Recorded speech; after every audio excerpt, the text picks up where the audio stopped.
रुकिए जरा, सब्र कीजिए। पहले हमारे ट्रेंडिंग का स्टार्ट खेसारी लाल यादव जी क्या बोल रहे हैं, उसके बाद सुना है करेजा गाना सुनाते हैं।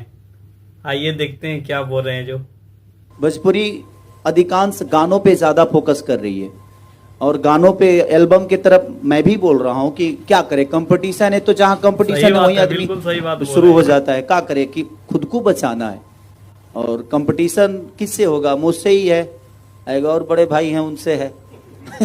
तो प्रॉब्लम ये है जे हम कोशिश करते हैं कि जहां हम रहे वहां वो रहे, जहां वो रहे तहां हम रहे। अब आइए गाना आप लोग को सुनाते हैं। सुनले करे जाला बतानी के जा हमरो के दे जा तू मजा ले जा तो हाई लटकल बा दू गो छुट्टी।